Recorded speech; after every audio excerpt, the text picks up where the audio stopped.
Bali may ire-repair tayong baril natin na laruan. Itong BSR-10 na sniper natin. Ayan, nag-ano siya, slam firing na. Kaya ayusin natin siya. I-repair natin. Itong double bell na BSR-10. Yan. Bali bumigay na yung sear niya. 6 na taon na rin kasi itong pinaka airsoft natin na to, na sniper. Yan. Yung sira niya, slam firing. Yan, bumabalik na siya. Bali yung huling game kasi itong linggo na to, pinagamit natin to. Yan, bumigay na yung pinaka sear niya. Matagal ko na rin naman inaabangan na bumigay yun.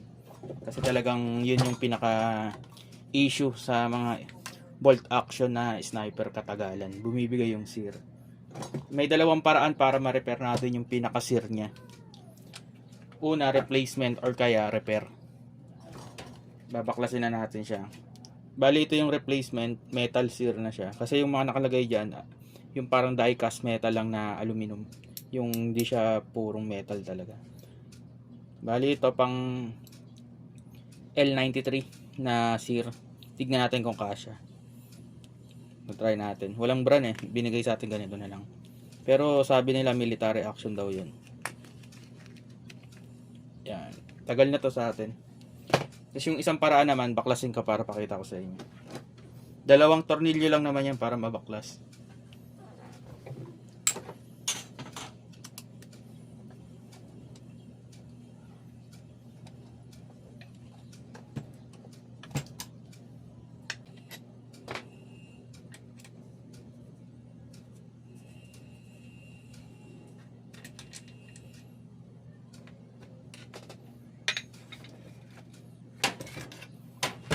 Bali maghihiwalay na yun sa pinaka-casing niya.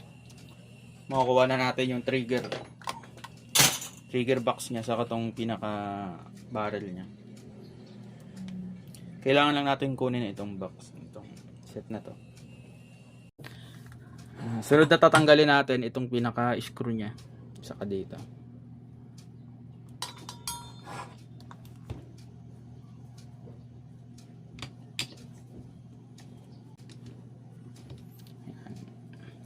Bali itong BSR-10 na sniper natin.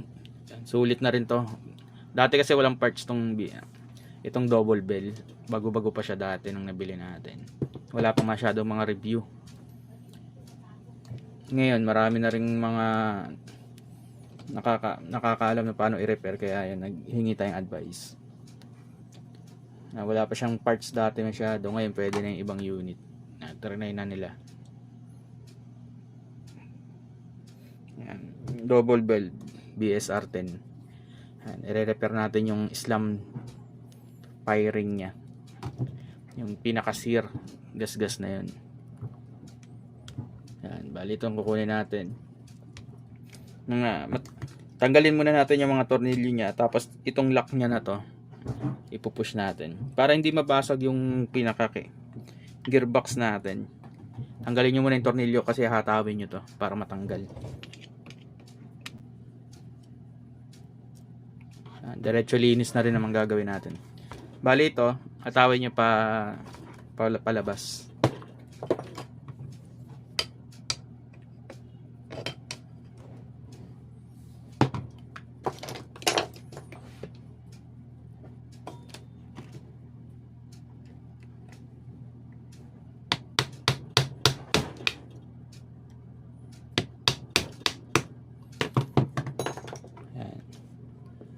Bale yan, hinataw natin palabas. Yan, lumabas na siya. Bale ito yung sinasabi kong sear na stock niya, die cast siya. Kung mapapansin nyo, nag-curve na siya sa ibabaw. Ito. Yan, gasgas na siya. Yan, gasgas na itong ibabaw niya. Bali pwede nyo siyang hasain. Yan, para ma-flat ulit. Yan yung repair niya na paraan.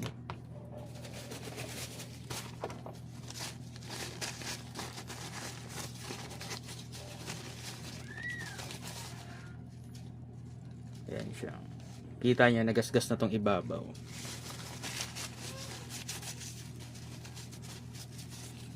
Ayan. Die-cast metal lang kasi siya, hindi siya yung purong metal talaga. Ayan, dapat nagpe-play ito.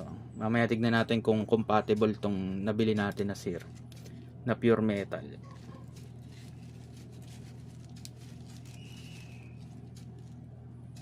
Mukhang sakto naman natin. Mukhang sakto, mukhang parehas. Try natin mamaya. Yung gitna mahabang screw.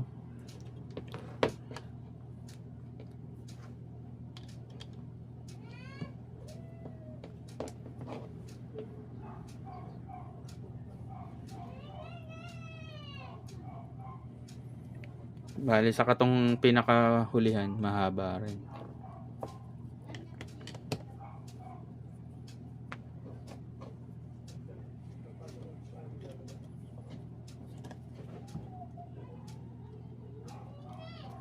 Bali itong gitna, yung gitna niya sa baba maikli. Sa katong unahan maikli rin.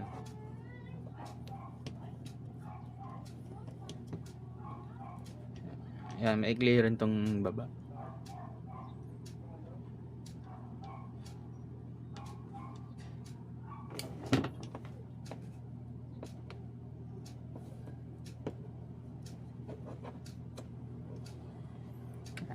Dahil yan na siya. Ito yung safety. Kahit di nyo natanggalin yan.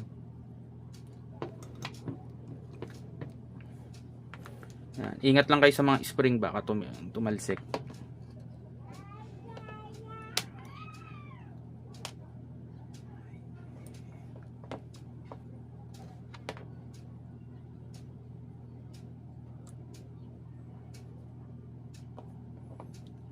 Ayan siya.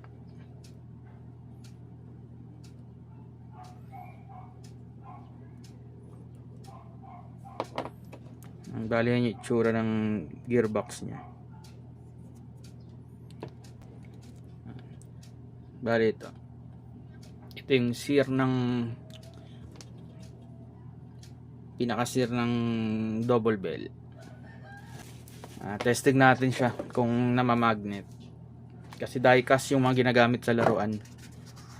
Hindi siya pure metal. Hindi siya dumidikit. Yung pinaka-metal lang sa kanya parang itong gitnang lock. Yan lang yung dumidikit. Hindi siya dumidikit. Yung sear na nabili natin, ito medyo matagal na nga ito. Matagal ko nang gusto talagang subukan to. Ayun, dumidikit siya talaga. Ibig sabihin metal siya, mas matigas na compound. Yan, mas tatagal talaga. Yan, metal. Yan, dumidikit talaga siya. Ibig sabihin mas matibay talaga to. Ayan.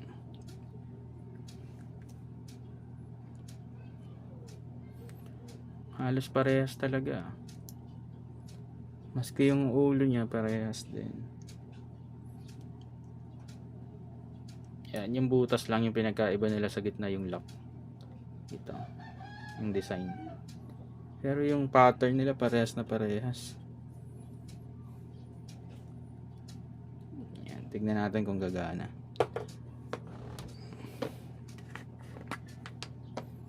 Yan.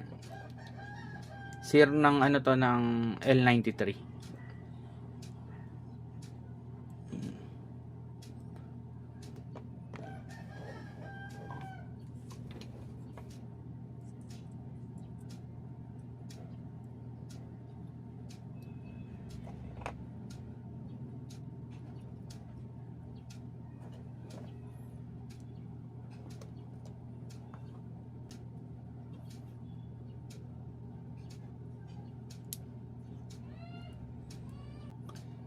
Wala pa tayong nire-remedyohan, sumasakto na.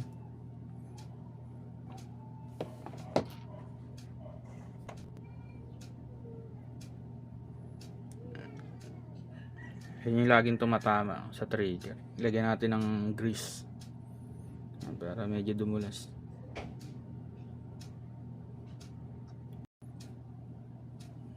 parang nababagalan ako yung sa pagbalik niya. Siguro lihain natin yung gilid niya ng konti para bumilis yung pag-angat niya. Yan, babagal eh. Pag dinidiinan ko, hindi pa nakatornilyo yan. Yan, diniinan ko siya. Mabagal yung pagbalik niya. Paluwagin natin para mabilis yung play ng pag-angat niya.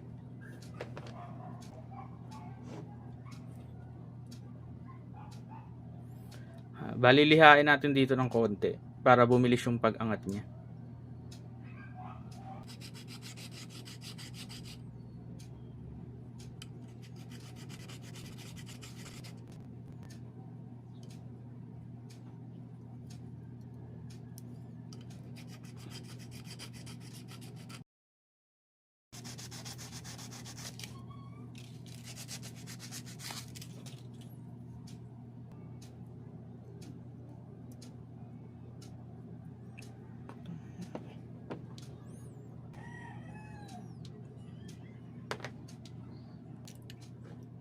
Bali, may kinuha ko yung spring nitong stock ng double bell, yung spring niya dito sa Sear.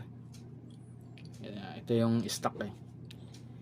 Napansin ko kasi parang mabagal bumalik yung dun sa nabili natin, yung pagbalik ng Sear. Itong smooth eh, oh. Kinuha ko lang yan, tapos yung pagkaskas, yung mga 1 minuto na pagkaskas para lumipis talaga. Yan, ito lang naman yung sumasabit dyan, itong gilid na to.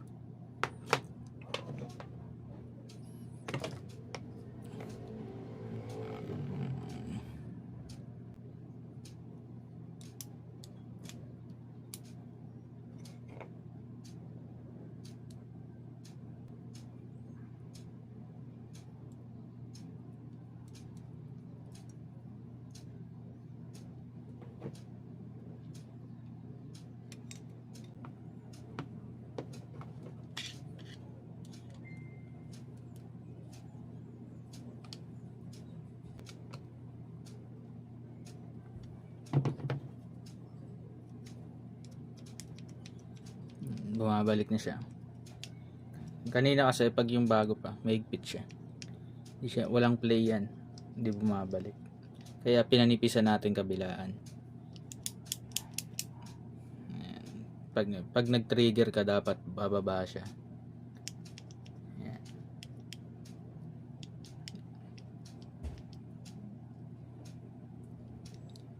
Ayos. Ganda na.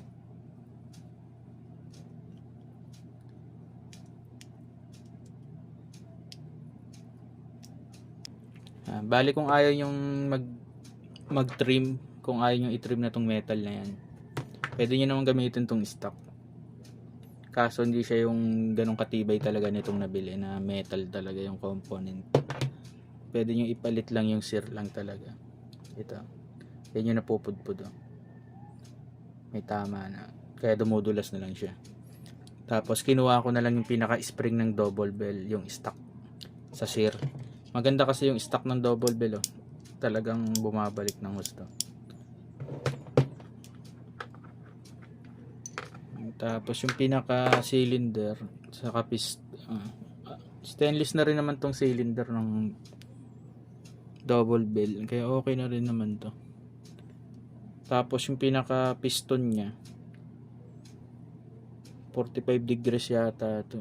Kasi mayroon nang lumabas na 90 degrees. Di ko lang alam kung anong yung size nito. Pero di naman nasisira, bihira naman. Itong pinaka Sear lang talaga. Assembling ko lang, kasi lilinisin ko na rin siya, lalagyan ko na rin ng mga lubricant. Diretso cleaning na rin ginawa natin. Sobrang dumi na ng loob niya. Sobrang dumi na. Diretsong cleaning na. Yung piston head niya, buo pa naman yung goma, hindi pa basag. Spring guide, aluminum na rin pala spring guide nito. Ganda na rin. Aluminum ba ito?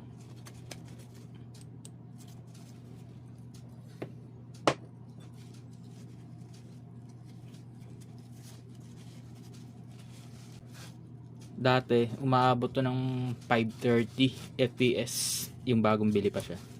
Nung huling test nung nakaraang linggo nung pinahiram natin to sa ano, na-test siya sa game site, nasa 470 na lang siya. Bumaba na. 6 years ago yun yung pinaka huling bili natin sa kanya.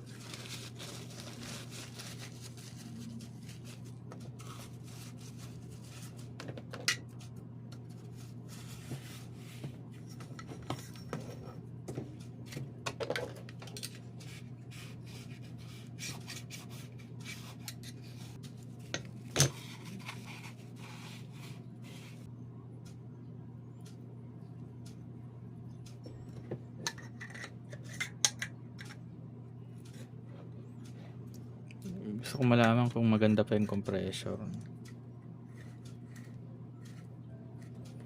Testing ko lang.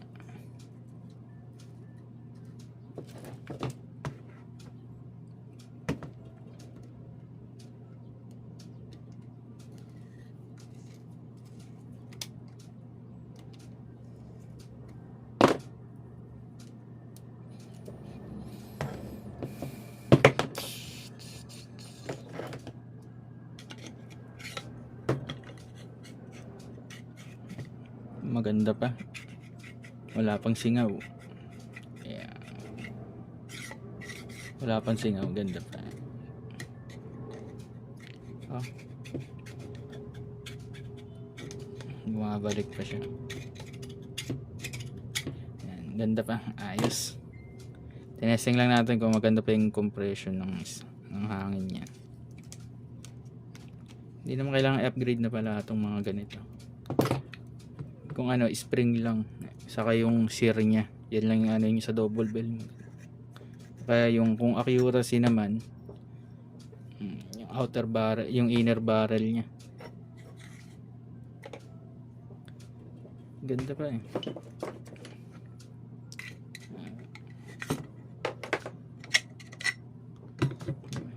Ayos na. Humihina na yung spring siguro sa tagal na rin.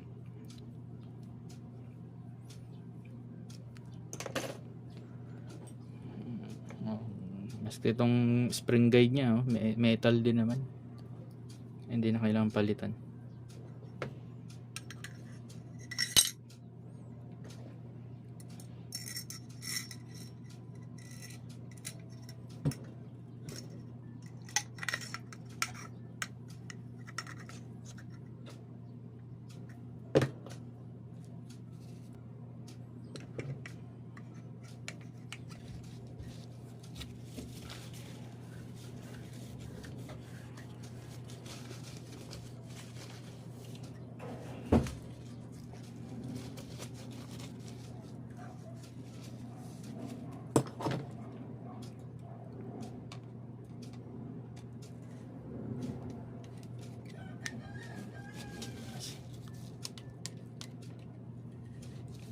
Bale yan yung review natin din. Testing na lang natin.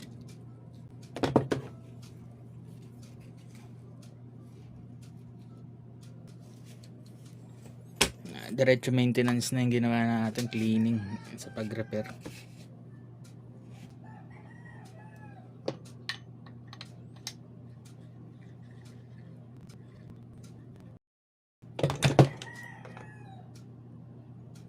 Ingatan nyo mawala to. Yan, spring type yan. Yung sa charging bolt. Ito.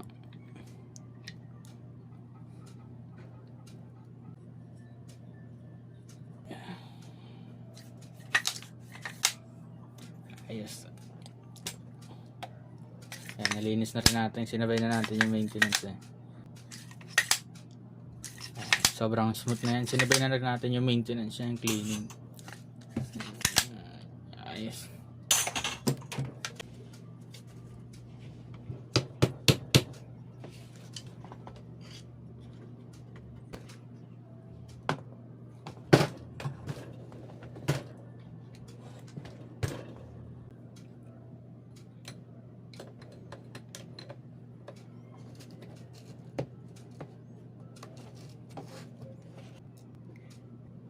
Yung trigger.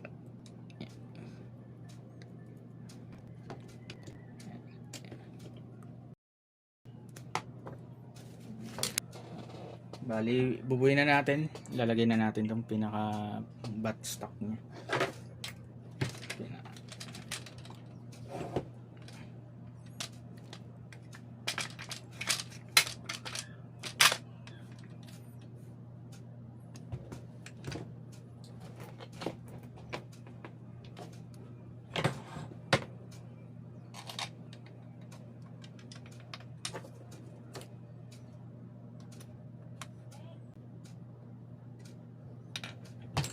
Bali na ito, na-complete, buo na natin siya. May testing na lang natin.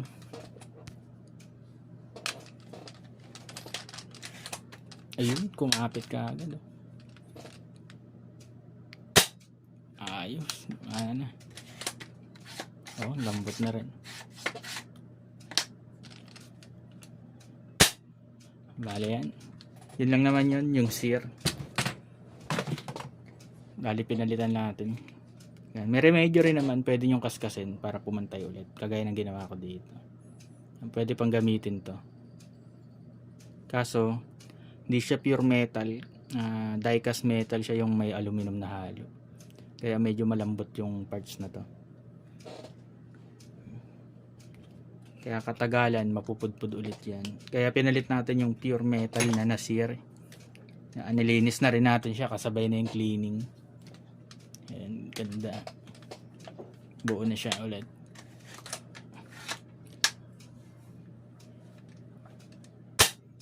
Ayos. Yan lang para sa BSR 10 double bell na brand.